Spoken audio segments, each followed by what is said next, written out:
Welcome everyone, and so glad you're here. And my name is Robert Jonas. And my friends call me Jonas, and I'm going to start with just a few notes from the shakuhachi, this Japanese bamboo flute that harkens to the Japanese Buddhist tradition called blowing Zen or sui Zen. And when Buddhist monks played this instrument, their spiritual practice was to become Buddha in one sound. And that was not in an ego sense to think they were suddenly Buddha, but to let their everyday self become transparent to the eternal Buddha. And this instrument helped them to do that. So I learned this instrument from Yoshio Kurahashi in Kyoto, studied with him for 11 years, and now I just travel with it. It's my buddy. So I'll play a few notes. I invite you to bring your awareness to the silence between the notes.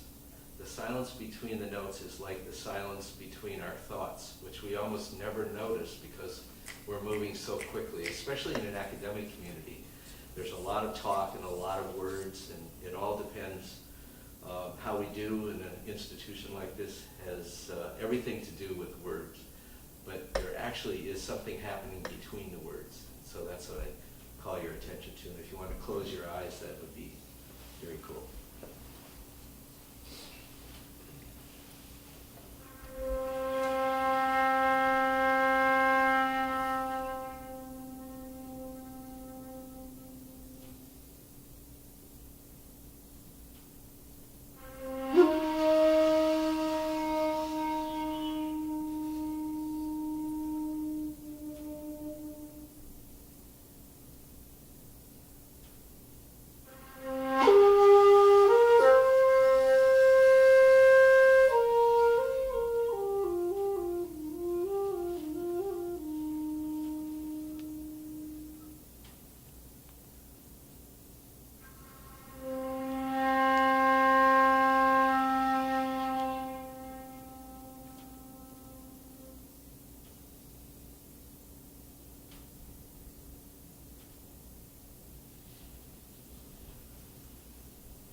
Thank you, Jonas.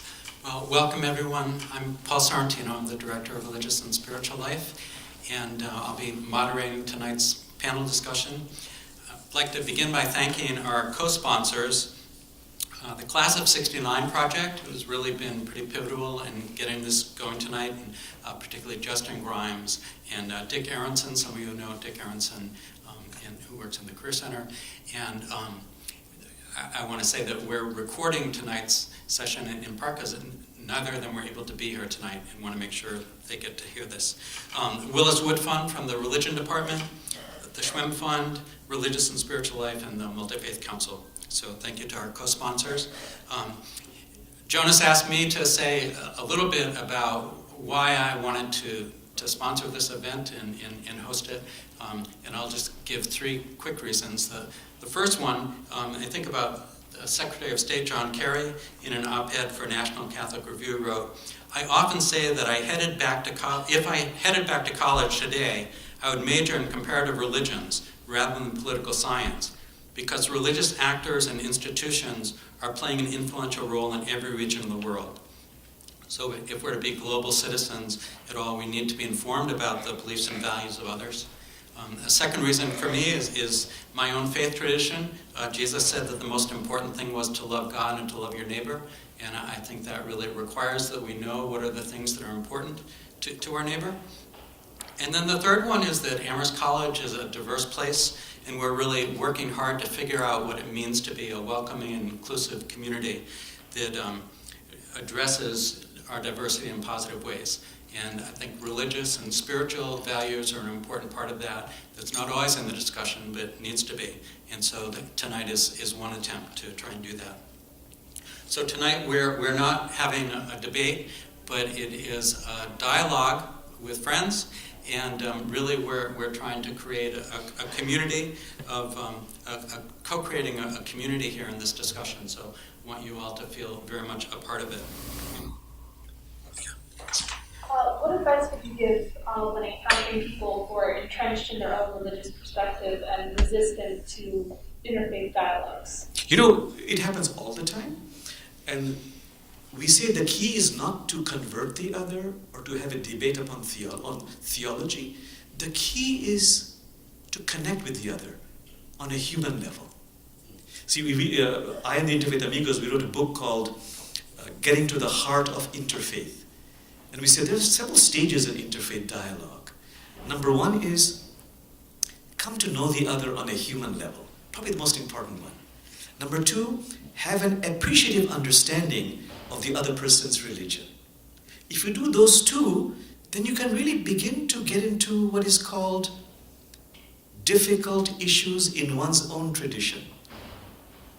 That leads to more difficult conversations. And that leads to being open to other traditions. But my main answer to you is to keep in mind that my goal is, I don't want to debate this person about a theological point. But I really want to do the hard work of connecting on a human level.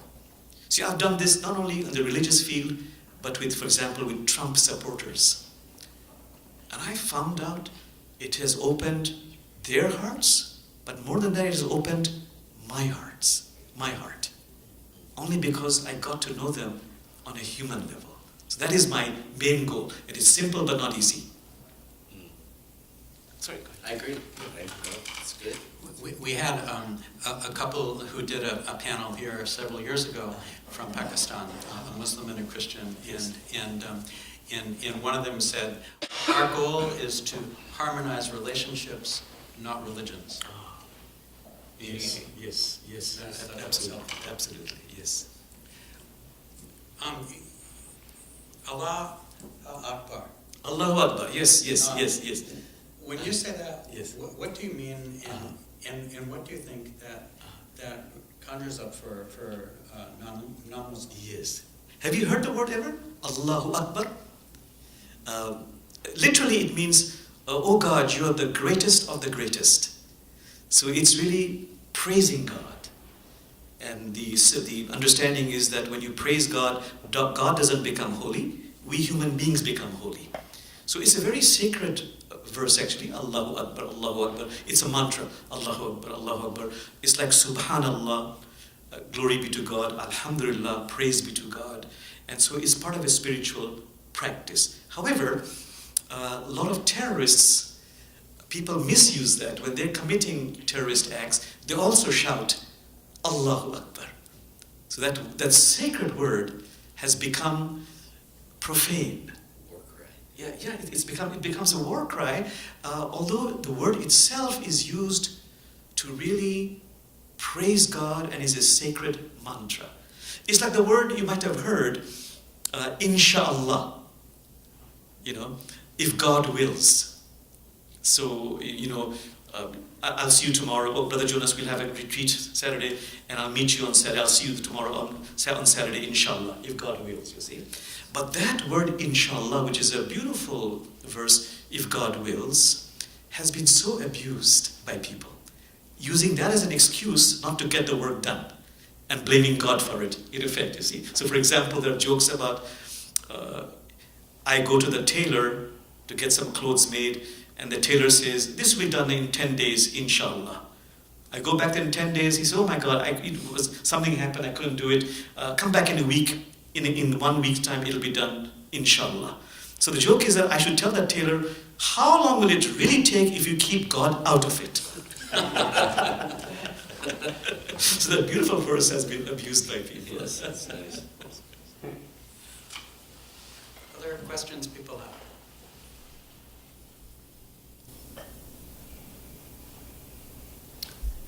How do we deal with Trump supporters in a very, very difficult time, and everybody's very passionate about their arguments? And you obviously turn on the television set and you hear all of these people so entrenched in their positions that it's really becoming their enemies, bitter enemies. And I'm just curious how you would begin to approach some of their disciples. add something? Please add to that. I was noticing, David, this was a few days ago, watching the debate, or whenever that was, Monday night, Sunday night, between Clinton and Trump, that I couldn't watch the whole thing. I got halfway through, and I felt, the closest I could come to a word of how I felt was dirty.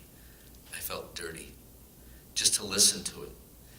And that reminded me of some Catholic traditions that religious people follow of guarding one's senses, guarding the heart. That in order to, that my first responsibility is to guard my heart.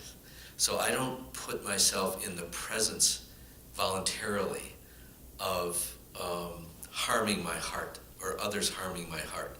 And it felt harming to even be there, which was not escaping from the reality of our political situation, because I will vote, and I'm very concerned about the political situation, and I'm involved in various political things. So it's not an escape, it's just guarding my heart, so that when I do go back into the political debate with real people, my heart is open and ready to be awake. I feel that I'll be more effective if I guard my heart. I'll know better what to say when the moment arises of something important to say. I just want to add that, for me this brings up a very important question. Of course, if I want to deal with this immediate situation of Trump supporters in any way I can, to connect with them, as I keep on saying, on a human level, but not easy. But the question that comes up in my mind, not just me, but we talk with our fellow clerics, that when beliefs are entrenched, it is so hard to change that. I mean, there is now evidence that no matter how much reason, scientific evidence you put forth, if one is adamant about one's belief, they stay entrenched. Facts don't make any difference. They stay entrenched in that. And this is a current topic of discussion. How do you change beliefs? I mean, there's stories about, you see, in Islam there's a story, the mullah was asked, which is more useful, the sun or the moon? Mullah says simple. You see, in the daytime, we have light already. We don't need the sun. But at nighttime it is dark. We desperately need the moon. It's beautiful. So clearly the moon is more useful. The point here is that when I'm entrenched in my beliefs, my logic for justifying my belief can be very, very strange. Very strange. Yes. So that's a good question you ask. How do we change those beliefs? You had another question? Was another question? Yeah, I just want to comment. At first, and I talked to Jonas briefly about this, this go back weeks, I felt myself getting very upset. And I thought, well, what's wrong with me? And then in talking to other people, friends, everyone that I know, not everyone obviously, but a few casual conversations, many people are very, very upset and frustrated with this current political battle. And it's very frustrating that we are looking to our leaders for some guidance, and I'm finding that lacking. Or they're trying, and they're just unable to deal with this. It's like a Jew said after World War II, the Holocaust occurred. Our God has failed us. Mm-hmm. Where is our God today when we see so much anger and vitriolic behavior? It's embarrassing to hear this kind of talk, and I'm just wondering if you folks can enlighten us anymore. Well, I don't think God comes from the outside in to help if human beings aren't cooperating.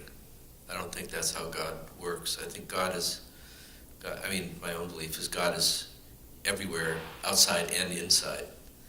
And if God's going to move to do something to make things better, it might be that I'm the one to do it. It might be that you're the one to do it. It might be God in you who, has a message of love and healing for the Trump supporters. And so David goes out there And suddenly you have a new ministry, you see. And, that's up to you. I'm blessed. Yeah, you're blessed, man. And of course Christians had the same question about Jesus' crucifixion. Where was God? Like, why? He was going to save the Jewish people. He was a Jew, and he was going to save the Jewish people. And he gets murdered like this. Where's God? But God doesn't take away our suffering. God invincibly sustains us in our suffering, that's a whole different approach. That like I told the cancer story, as I face the loss of people I love and my own death, I am drawn to be with God in that. And that transforms the experience. The experience is transformed. That's the point of the whole resurrection story, too. But as I travel overseas, I hear people have a lot of faith in America. They say, no, listen, I know it's not Trump, it's those people who support Trump. And my God, the people like that who've not only supported him, they made him the nominee of the Republican Party. This is crazy. How can it be? But they say, look,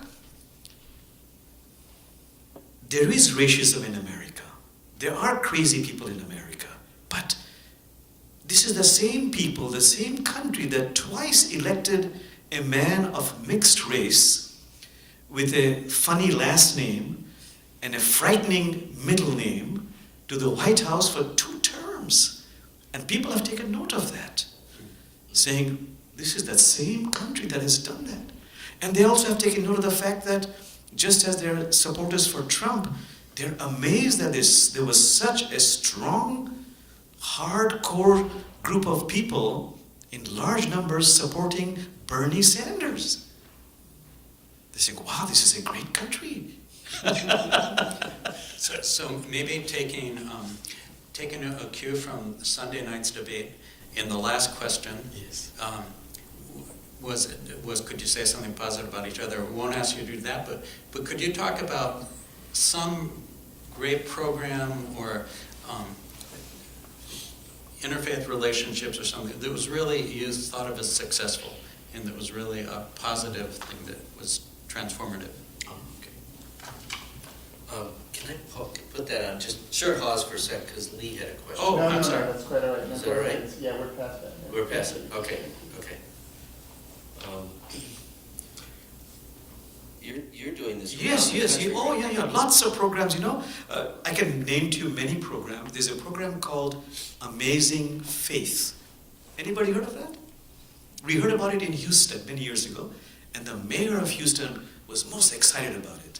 What it is you have dinner at different people's homes, people from different religions, and there's a stack of cards in the middle, and they have dinner, and one person, they take a turn in picking the card, and there's a question there, but it's about one's human story. It's not about theology or politics. And what is important is the next question, and they can pick any card, it'll be a different question. The point being that the person who is talking, the others are really listening because they're not formulating their answer. Their question will be different. So they pick another one. The third one picks another one. And because there are questions based on human relationships, they become friends. So the mayor was very excited about it. He says, this is spreading like wildfire. All my council members are doing that. It has spread to 10 cities in America. So that's one program called Amazing Faith. If you go into our website, interfaithamigos.com, at the bottom on the right side, there's a list of questions. And we do this all the time, Amazing Faith. Then there are programs initiated by United Religions Initiative. Are you familiar with that? That's a national program, United Religions Initiative. A number of people in any locality can get together from different religions, and they can decide on a social justice project, earth care project, and by doing that, they bond, they get together, and this creates friendship, this creates going beyond polarization, and actually doing something for the common good. So that's another very beautiful program one can do. And you'll find many other programs like that where basically you get together particularly for doing social justice projects. In Seattle, there are a lot of projects on climate change. People of different faiths get together and they get to know one another and they do service for the common good. Habitat for Humanity. People from different religions, they're getting together and building homes for poor people. And one particular program which has worked very well, but this is only the monotheistic tradition, we have tried it, called the 3-day Sabbath. Friday, Saturday, Sunday. Friday, Muslims, Jews, Christians participate in the Shabbat. Saturday, we do the prayers, which normally we do on Friday, but because people work on Friday, we do it Saturday morning. And the whole rest of Friday, we do workshops to learn about the others' traditions. Sunday, we do a Christian service where Jews are involved also and Muslims are involved also. We call this the 3-day Sabbath, and that has proven to be very popular. Say the name of your community again in Seattle. Yes, we own actually the oldest church building in Seattle. Well, for us it's very old for Seattle. It's a historical site, 1890.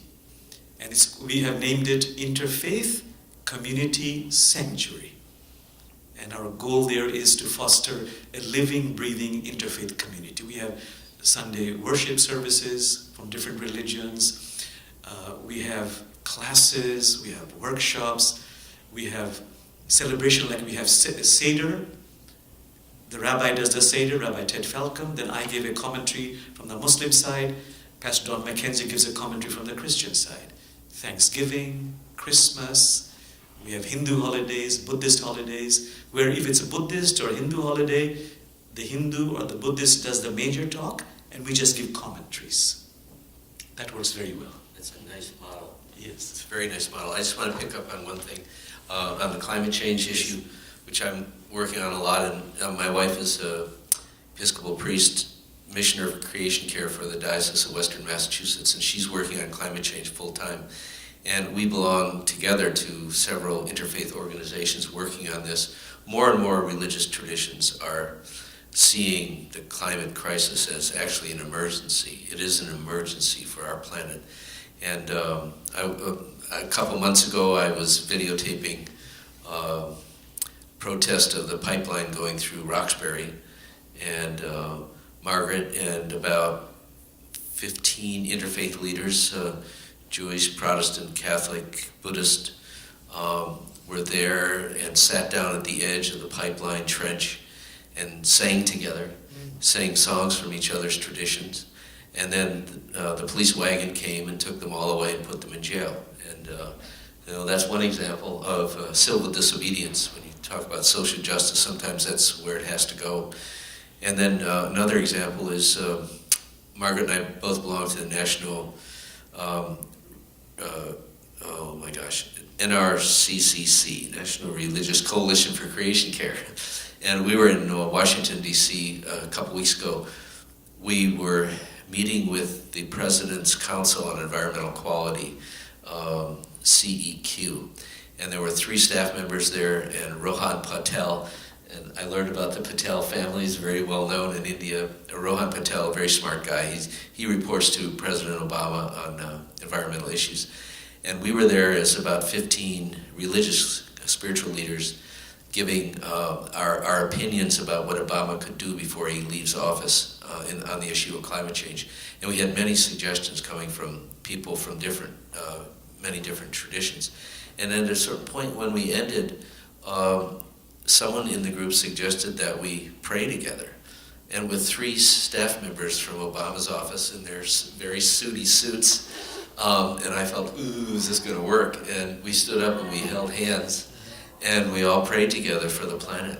And it was very beautiful. I mean, they were very generous, these staff members, to do something like that within the executive office building. So that was really heartening, that sometimes it might be time to gently break through some barriers of our opinions about what's possible. We don't know what's possible. We do know that the planet is in a very dangerous situation right now. And religious leaders of all sorts and those of us with spiritual practices can help. We can help.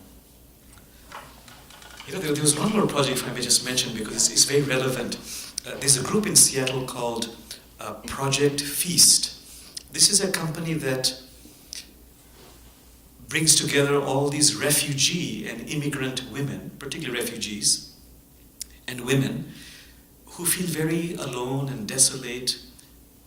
They believe they don't have any special skills, but this group, this company tells them, you have skills. You have wonderful culinary skills. You know how to cook wonderful food.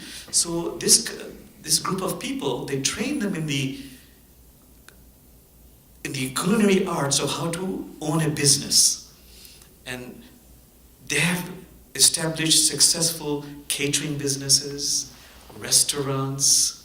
But most of all, these refugee women and immigrants, they want to connect with Americans. And so we just had what is called a potluck for peace. Refugees, immigrants very recently, who cook this wonderful food, meeting Americans from all walks of life, and they connecting and forming groups, and we did this Amazing Faiths program, was very successful. So I really encourage all of us to connect with those immigrant and refugee groups from an interfaith perspective. Can be very powerful. Nice. Well, you have one more? We need a potluck for climate change. For what? For climate change. Yes. We have to raise the level of discourse. Absolutely. Absolutely. In the election, Yes. it's sad. Yes. And that, all of this stuff about Miss Universe and the rest of it, and they're completely ignoring Absolutely. climate change. And I always wish the Pope would stand up and say something. You know, very, very good point. I just came from a conference in Seattle called Faith and Climate Change. And one of the major points is simply this. We need to talk about it. Yeah. And not be in denial. And when we talk about it sincerely and passionately. It is a matter of our survival. I agree. Let me just, I'm sorry to add one more thing. I'm board chair of the Kestrel Land Trust. David's on the board, and we save farmland and wildlife habitat in the Pioneer Valley, and our goal is to save 1,200 acres a year. We pretty much do that. One year, a couple of years back, we saved 3,500 acres in the valley. And we're very aware now that the forests that we have are so precious because they're sequestering carbon. They're not just about opportunities for logging or beautiful scenery. These are trees breathe out the oxygen that we breathe. Right now, we are in relationship with the trees around us. And this is a living, breathing inter-community. And so we're trying at the Kestrel Land Trust, in fact, we're starting to make this much more visible in our marketing of our work, that by being involved with our work, you're helping us to locally respond to the global crisis. And it might be a small thing, but we can save wildlife corridors, we can we can save the best soils so that we can feed ourselves over the next 50 years. I'm thinking 50 years ahead. And this is all part of the solution. And you've been,